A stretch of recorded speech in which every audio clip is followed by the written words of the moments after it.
حضرت علی رضی اللہ تعالیٰ عنہ نے ایک بہت ہی اہم بات بتائی. فرمایا کہ صلح کرنا سیکھو، جھکنا سیکھو. کیوں؟ ہم کو اللہ تعالیٰ نے ایمان کی دولت سے نوازا ہے، اور ایمان ہماری زندگی میں ایک پھل کی طریقے سے ہے جو انسان کو جھکنا سکھاتا ہے. اور جھکتا وہی ہے جس کے اندر جان ہوتی ہے، جھکتا وہی ہے جس کے اندر جان ہوتی ہے، اور اکڑتا وہی ہے جس کے اندر جان نہیں ہوتی ہے. اور وہ کیا چیز ہے؟ مردہ ہے.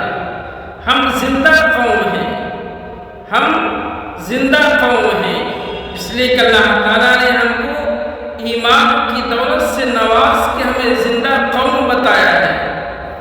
اور اکڑنا تو مردوں کا کام ہے، اور ہم کبھی مردہ قوم نہیں ہو سکتے ہیں. اسی طریقے سے جس طریقے سے ایک درخت کے اوپر پھل آتا ہے تو وہ بھی جھکتا ہے، اور وہ بتاتا ہے کہ ہم زندہ ہیں، مرے نہیں ہیں.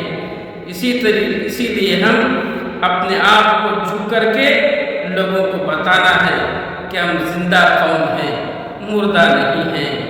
ہم مردہ نہیں ہیں. اگر بات صحیح ہو تو ویڈیو کو زیادہ سے زیادہ لائک، شیئر، سبسکرائب اور سپورٹ ضرور کریں.